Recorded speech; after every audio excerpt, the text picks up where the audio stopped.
We're alive. We're alive. We're live. Oh, Welcome. welcome, viewers in YouTube land.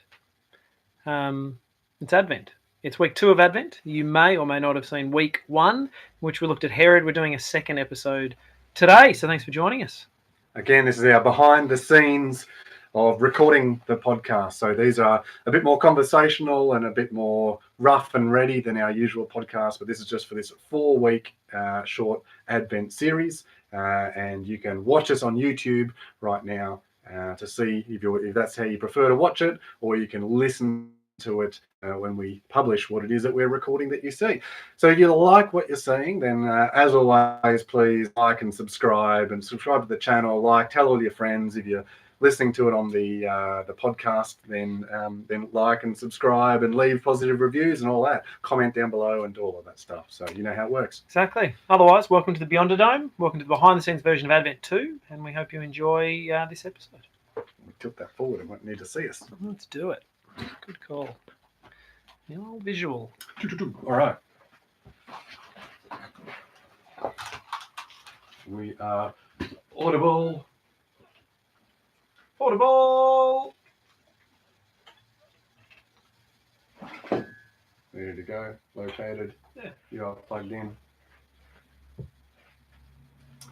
Welcome, listeners in podcast and YouTube land. This is the Beyond Ring podcast where we explore faith out of bounds. This time, recording in front of an absent studio audience. Not to say that you as an audience are absent.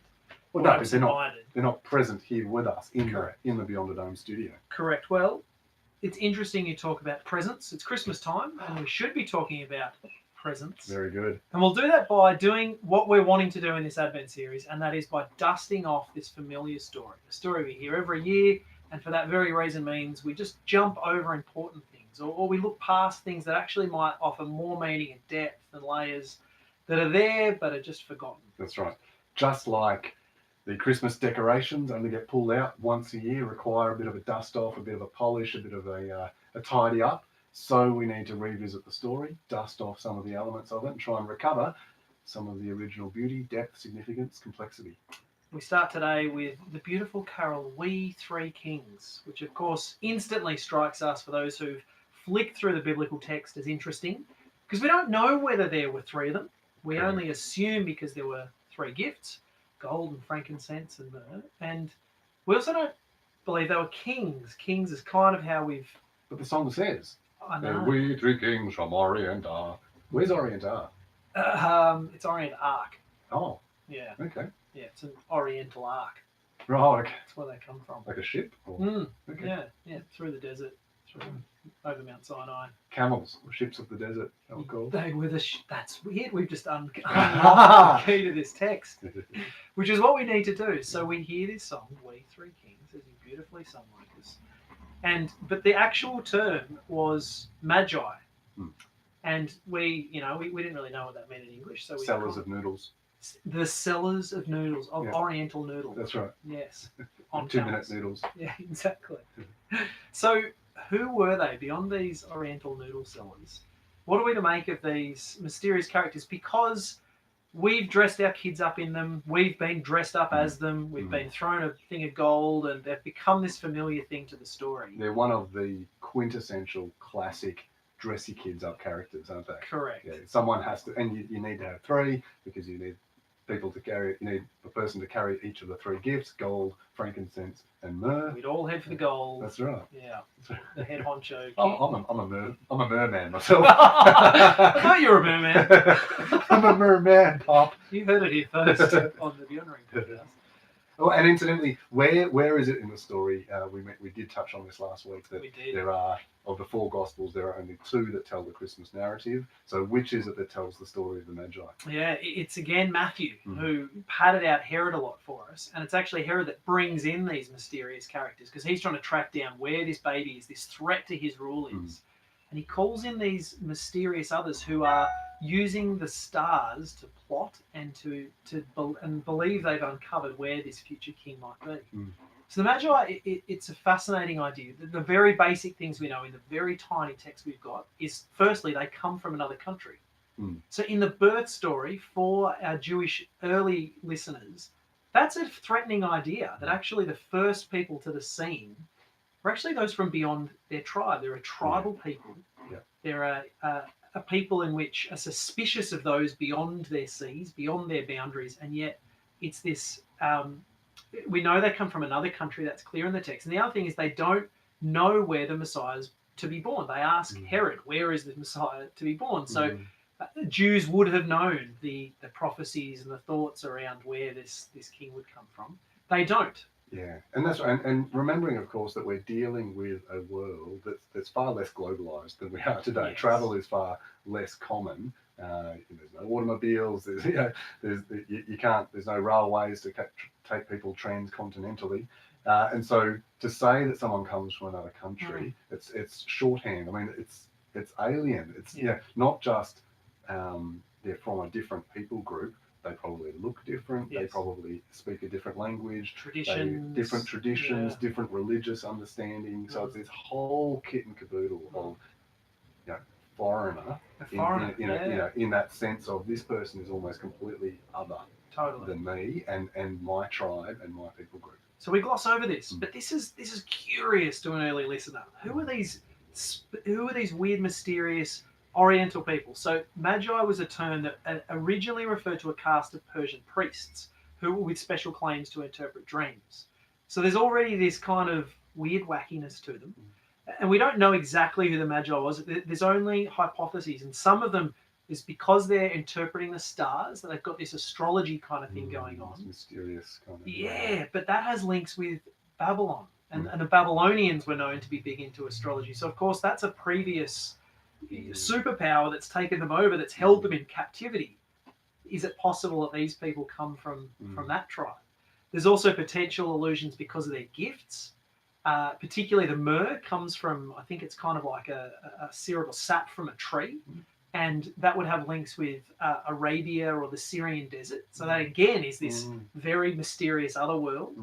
And so we don't know who they are, but surely early listeners are suspicious, are wondering what they're doing here. And of course, our English translation cleans it up by calling them kings. And of course, if Jesus is going to be king, well, a few other kings to say, come, well, welcome to the clan, or, hope you have as good a kingship as we did. Yeah. It really just misses this mysterious element that's certainly there. That's right. And isn't that an interesting painting of the story, that we choose to view it as though even other rulers recognize this new king, this new great ruler that's come. So it's almost a way of bigging up his credentials. That's it. By saying even rulers understand this rule.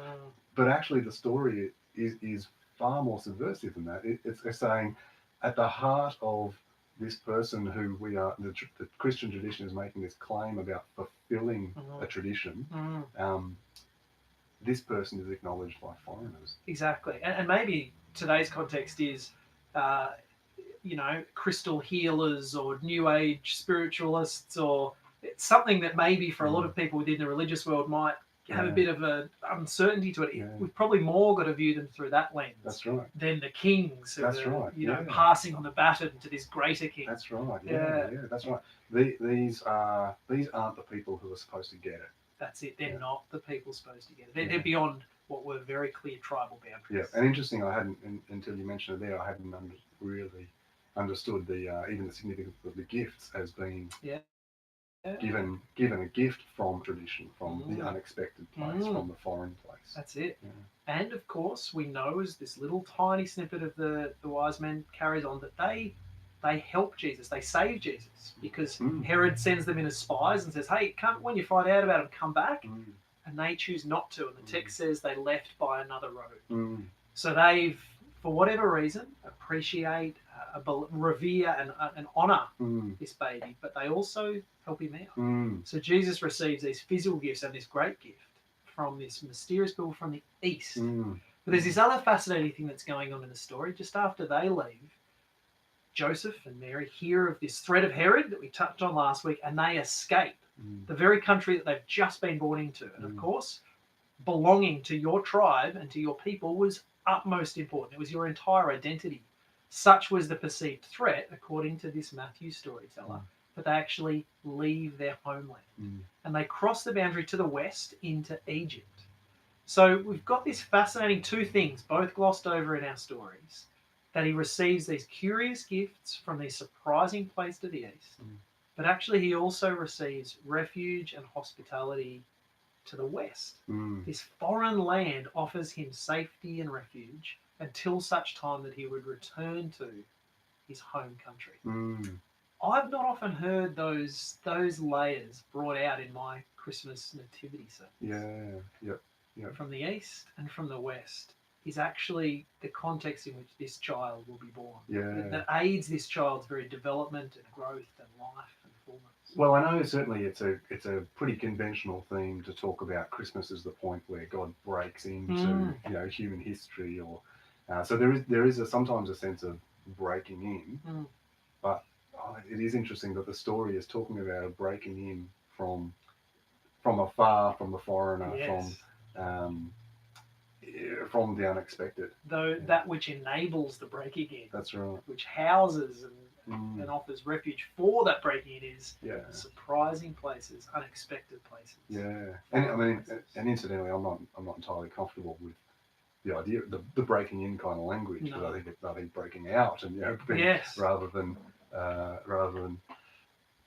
God coming down into human history. It's human history being caught up into God's story, kind of. There's different analogies, or no language is complete that you can wholly describe it. So, other than Oriental Arc. Well, that's right. Yeah. So the east and west. So today we're going to hold that and let that ask questions of us as we think about how Christmas might speak to us today in our context with that which we're wrestling with. And ask the question of, well, what does it look like for us? And what does it look like to honour the fact that our Christian story has this invitation to receive gifts from surprising places? What does it mean to actually see gift bearers beyond us? That which we need to receive that actually is a true gift to us is beyond, are in surprising places. And what does it look like to receive refuge and to receive hospitality from surprising places, from those who you wouldn't expect to?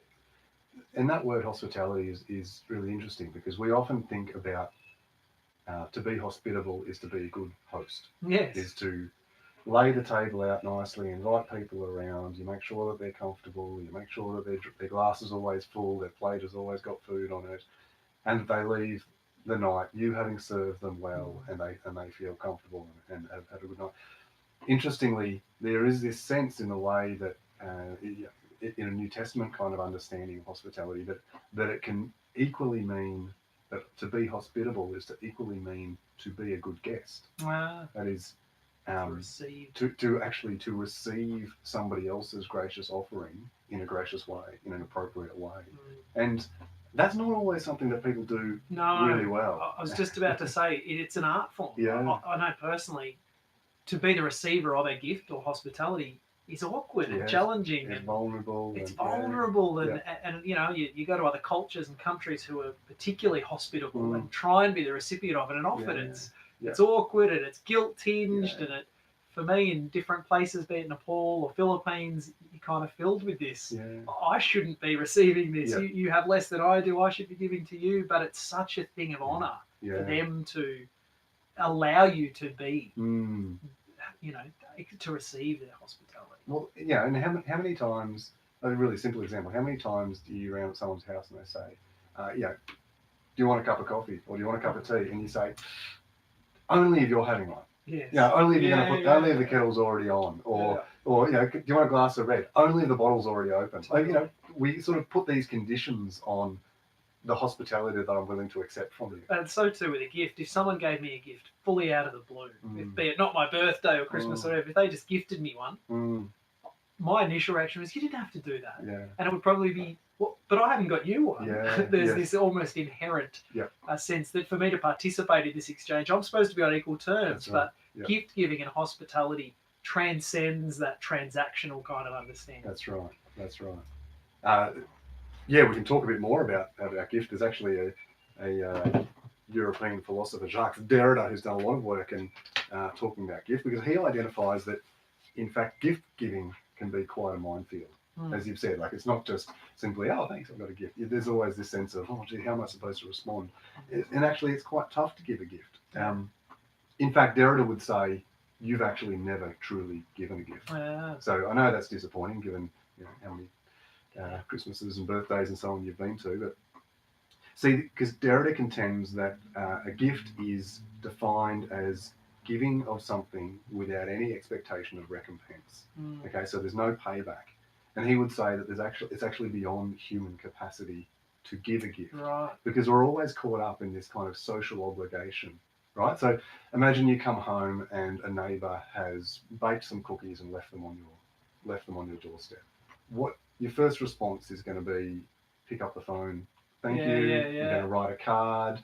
I'm sure as much as I can square the ledger in some way within myself. Right. That's right, because you don't want them to feel as though you've not respected or you've not honoured that gift, and so you feel almost, in a way, they've given you a gift. They've also given you an obligation. I'm obliged to acknowledge this, to write you a card or a thank you note or so on. I find that within myself, if I give a gift to someone and attempt to make it anonymous, and I feel that there are no strings attached to this gift I've given, but if they show no evidence that they've even received it, I find myself going, I just kind of want to know how they like it. Was it good? Was it? All of a sudden, I noticed that I actually had strings attached to me, that I'm bound up in my gift in a way that I didn't think I was. Right. I assumed it was purely gratuitous, purely whatever you want, whether you like it or not, great. No, I was attached to that gift. And I'm fearful of all sorts of things, even as I give a gift. It's a curious thing. So you're suggesting that for those reasons, there's no such, it's almost impossible to offer the pure gift. Well, me and Jacques Derrida, we're both suggesting. That's right. And so we're both saying that in this way, gift giving is reduced to a transaction. So there's actually an economy of gift giving.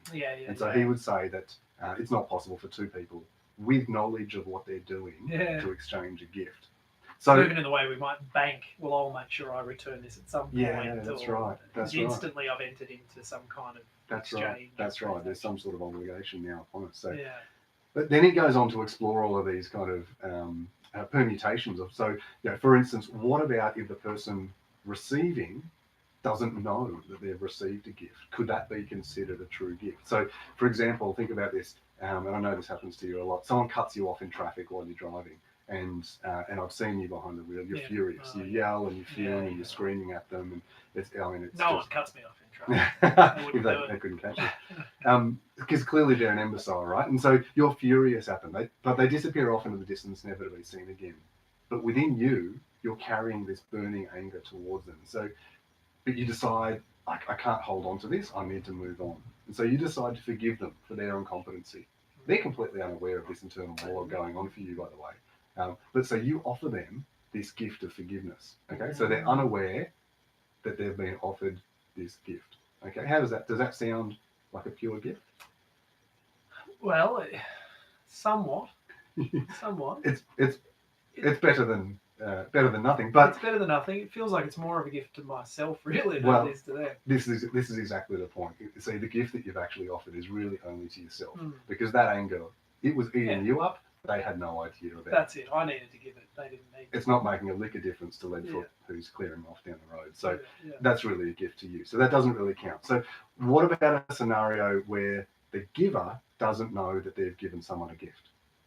So, for example, you're driving along the road and you see some hard rubbish by the side of the road, and there is a child's bike, perfect for your daughter. And so you chuck it in the back of the car and you give thanks to the universe. You've received this gift. So that sounds maybe a little bit better. You could think of that as receiving a gift from the universe, but it doesn't actually deal.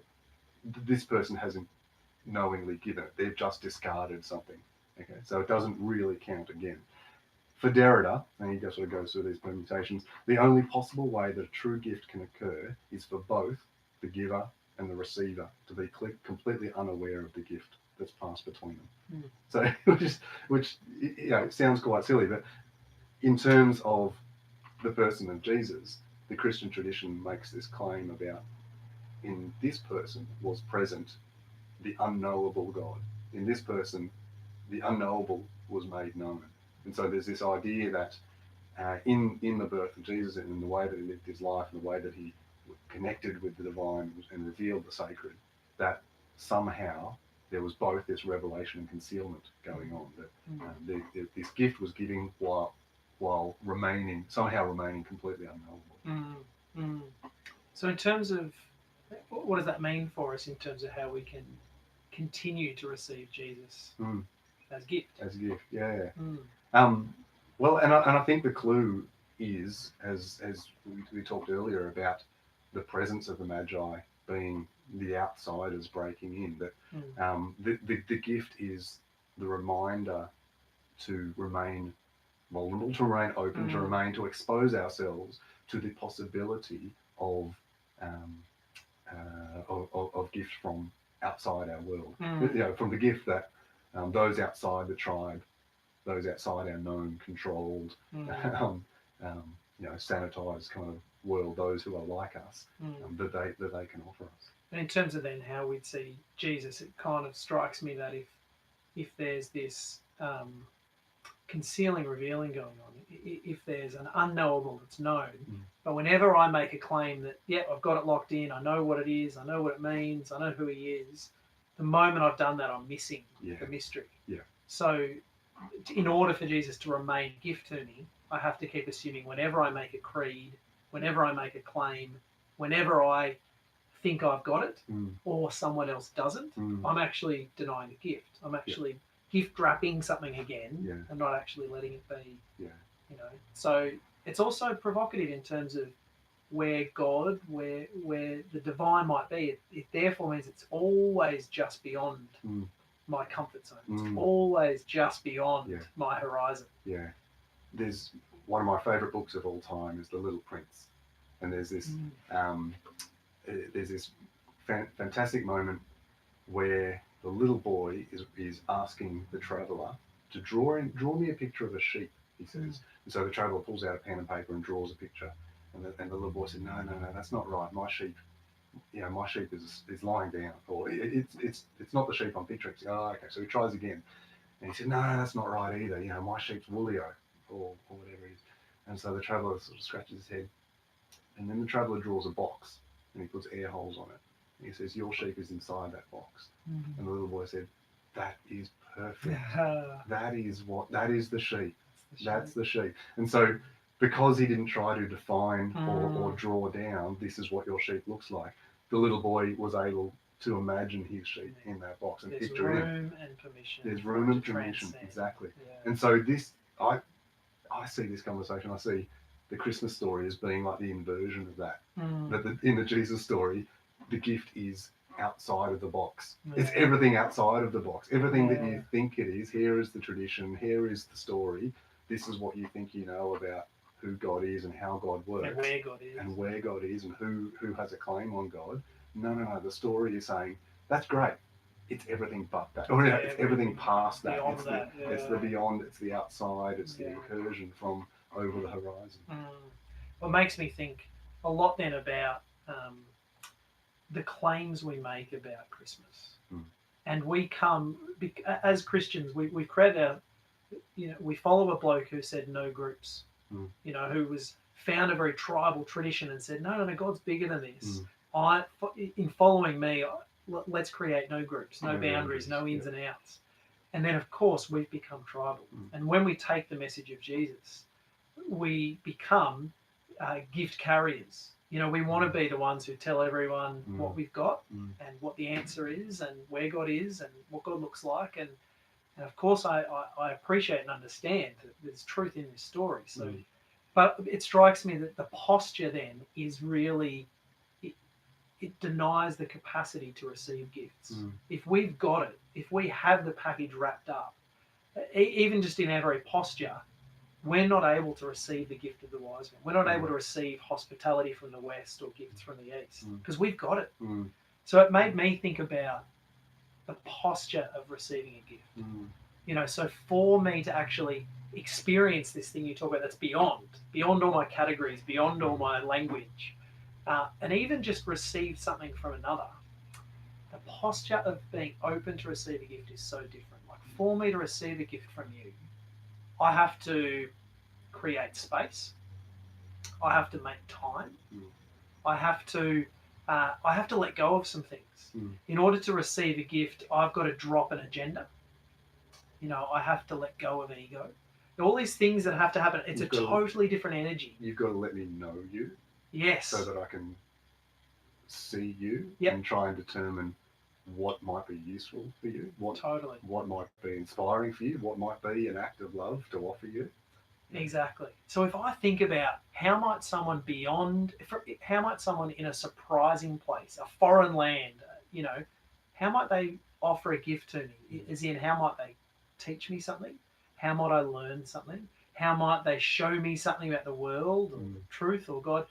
I can only do that if I take on a posture of wanting to receive a gift rather than having a gift for them. And that energy is just so different. Yep. And that's why I like the word posture, because it feels like if I could live like that with these open hands rather than hands that are full and are wanting to hand over, yep. That strikes me as what this story is inviting. What might it look like as Jesus, I was right from the start in this story, to be willing to receive gifts from all sorts of places, to be open enough, humble enough, vulnerable enough to know that out there is something that you could give me that would benefit me. Out there is something that would grow me, that would, there's something out there that I need. I don't have that which you need. Yeah. You have that which I need. And that's connected back to that hospitality idea. Yeah. To be a good guest.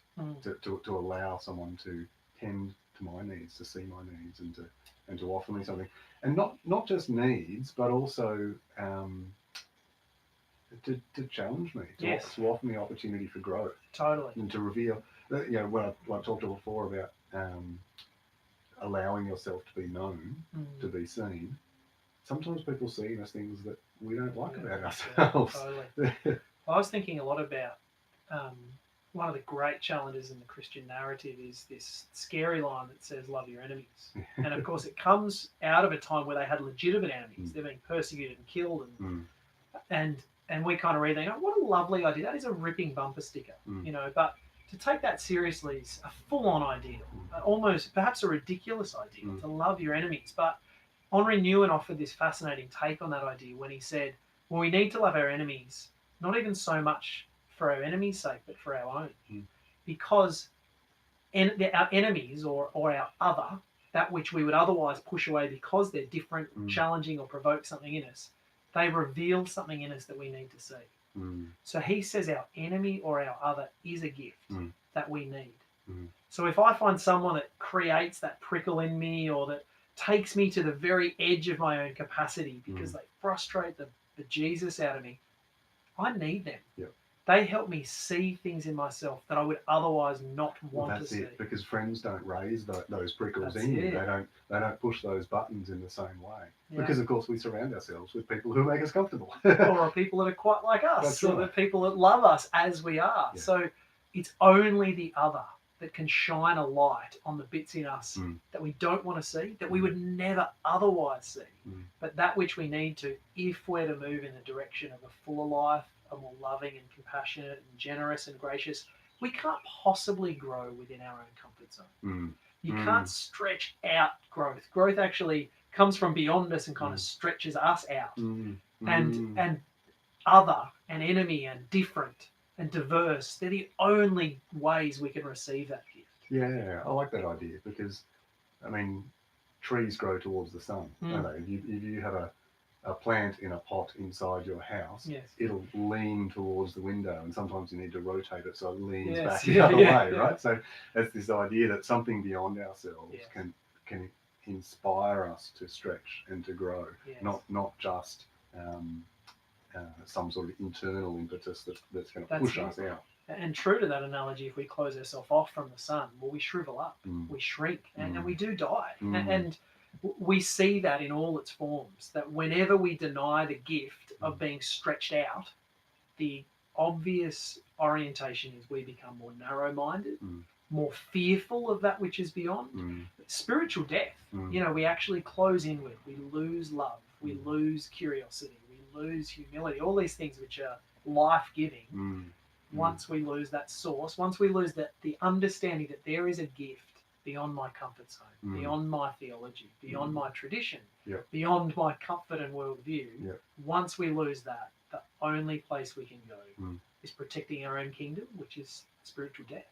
It's isolation. It's not connected. It's not. Yeah. So maybe symbolically, we should invite all of our Beyond Dream listeners to put an empty box under the tree this year. Ooh. As a reminder that Christmas is the story that tells us it's everything outside of. I like that. Yeah. I mean, I'm so... Well, that's what I was planning to get you, actually. An empty box. It's symbolic, Matt. It's symbolic. Think about it. Really hold it. Yeah. I love the invitation of Christmas when we do get so many presents, when we do often surround ourselves by our loved ones. It's a very uplifting, wonderful, for many. It's a time that's very joy-filled. But man, it's such a challenge to invert that and to actually be an open box, one where you don't receive by getting, but actually in knowing beyond your comfort zone, in great challenge and confronting the very edges of your person is actually a whole nother world that's waiting to be unwrapped.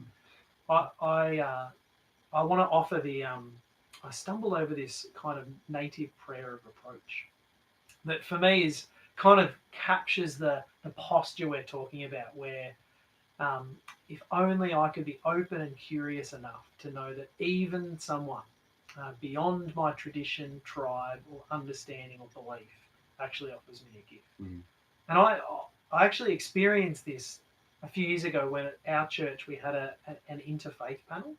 We had Baha'i, and there was two traditions I'd never even heard of. It was incredible.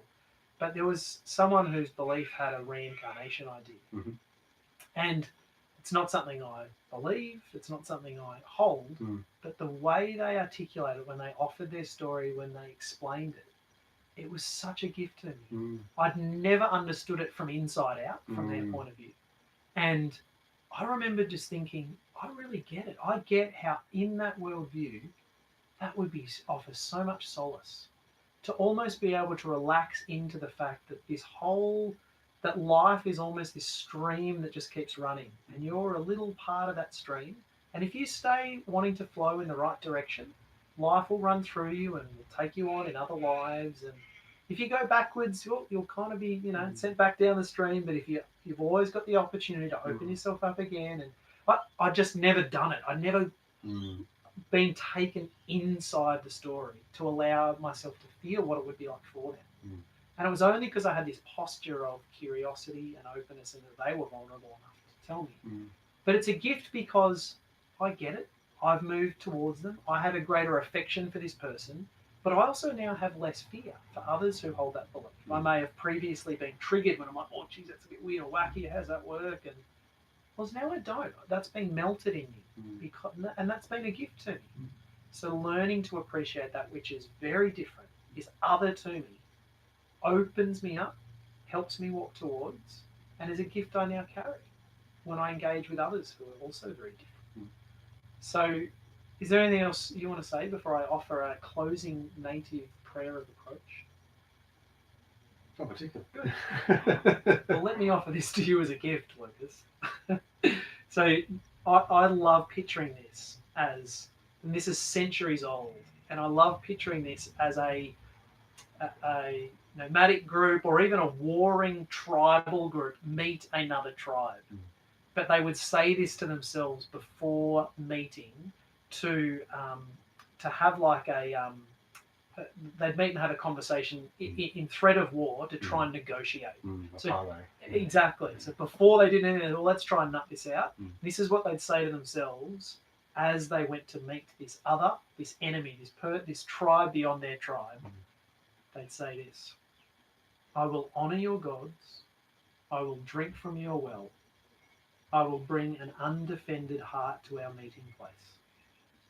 I hold no cherished outcomes. I will not negotiate by withholding.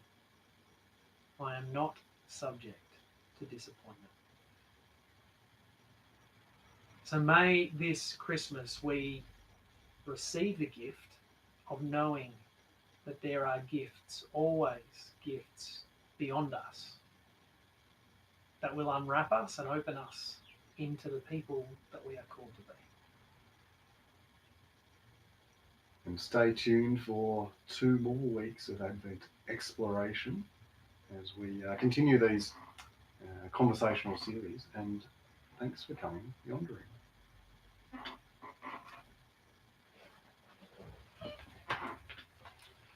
Thanks, peeps. Thanks for coming, folks. Don't forget to subscribe and like and tell all your friends.